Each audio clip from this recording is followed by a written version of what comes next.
Hi, my name's Estery Chipelesa, and I will be 30 years old this year. I am from South Africa, a country called Malawi. I was almost a teenager, so I would say about maybe 13, 14 when I came here. And I moved here with a relative when they were moving down here. Life in Africa is very hard, and that's almost an understatement to that word. Um, when I was growing up, I remember there are days when we literally didn't have anything to eat. Like we would go to bed hungry.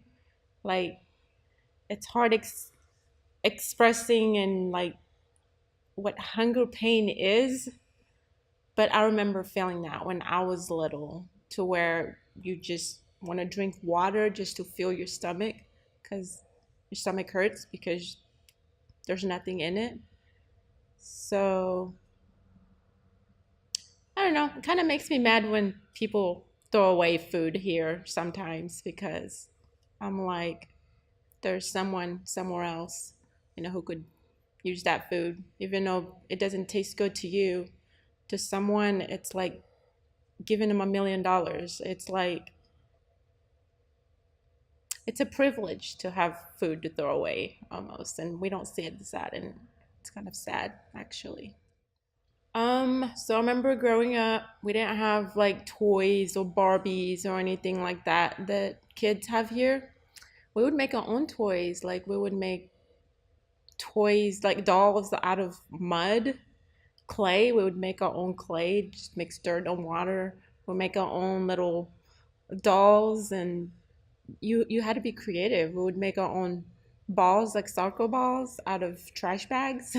You just tie them together into like a round ball, like a whole bunch of bags, and we would use that as a ball. And we were happy. We had a ball. To us, that was a ball. So um,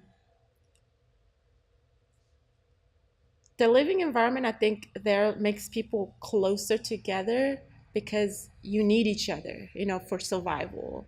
Versus here, you can live next door to your neighbor, and it's like you can live next to them for 5 years and not even know who they are, what their name is, or what they like, what they don't like. Over there, it's totally different. Like because people need each other basically for survival.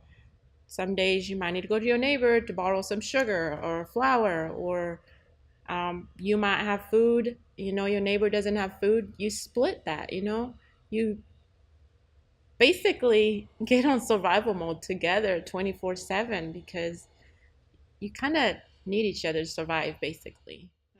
it, it's not easy leaving like a life, a country you were born into, your way of life, food, friends, culture. You ever heard the word like culture shock? You literally feel like shocked. Your mind, your environment is different. You gotta think, your thinking process, has to change. When I was growing up, you had two pairs of clothes, one for church, one for school and home, and a pair of shoes if your parents could afford it.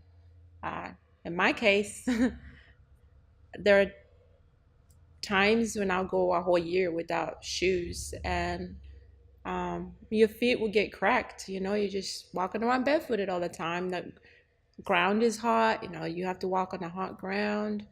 Um, you would get a new dress if I don't know if you can't patch the dress anymore, basically, because there are so many holes in it. Um, and then you would get it like a new dress, and then your other dress becomes your school or play dress, basically. So you kind of recycled your clothes in a way. Um, Nothing is really like wasted. Like they use every bit of what you can use until it can't be used anymore. Or this, someone gives you a pair of shoes. If they're too big, at least you have shoes. You wear them, whether they matched or not. I mean, there are people who wear mismatched shoes just because they have shoes on their feet.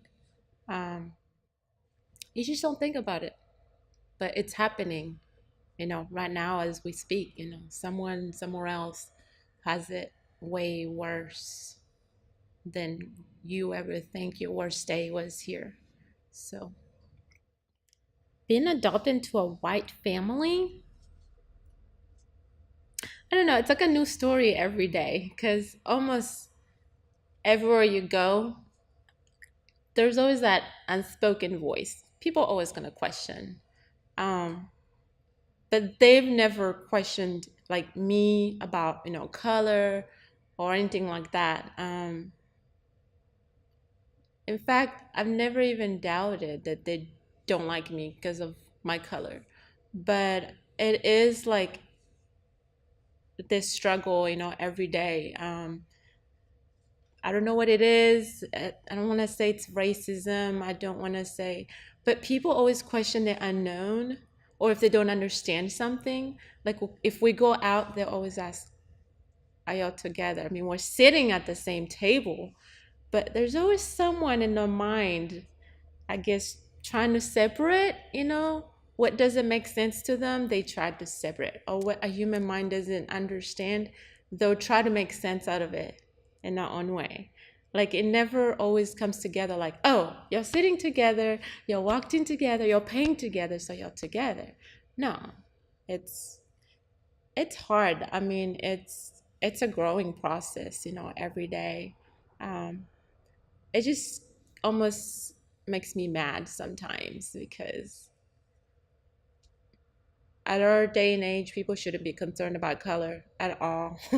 Like, it's still that unspoken voice and on the air. Like, there's always that whispering of racism, I think. And it's not just black or white. I mean, I get questions from both, or I'll get judged sometimes by, my own color. So when I was in school, especially in high school, um, the town I grew up in, we didn't have a lot of black people, but the few that were, like, you know, they would make fun of me, and they're my own color. And they would say things like, "Oh, why do you talk like that? um, why you act so white?" To me, I wasn't even interested in fitting in because I just minded my own business. I was learning English. That was my concern, was I wasn't trying to learn, like, I don't know. I don't know what they wanted me to learn or what brought out that division or whatever. But yeah, I did get treated as if sometimes I was white because I talked white or acted white.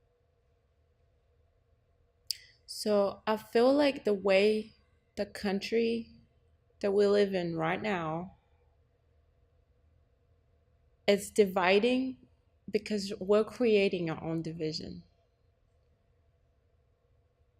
I think one of the problems we have in the country is we misuse the freedom of speech in a way, in a selfish way, honestly. Um, we live in a world where we don't process our thoughts before we turn them into words because we use them in a selfish way. You know, the racism, but also the way our minds are working now, it's become a negative country, honestly. Like I was saying earlier, we don't appreciate things. Why? Because we're negative, we're selfish. Other people in other countries, if you meet someone from a third world country, they're usually pretty happy. Why? Because they appreciate the little things. They think about each other. Like I was talking about earlier, how people in countries like that, when they're that poor, they need each other to survive. I mean, it's a way of life. They have to have each other. And I think we have forgotten how to live that way because we're so selfish. We've forgotten how to need each other, how to take care of each other, how to speak to each other, because of selfishness and negativity. We just don't see what we have. And I think that's why this country is such a mess right now. By judging someone because of their color or because their culture or because of their background, you're limiting yourself to a lot of knowledge that you could learn from, your neighbor, your friend. um, to me, it's just, if we connected more and be one as a unit, I think we would see more peace. Juliet, where are you? I'm searching for you. Juliet, where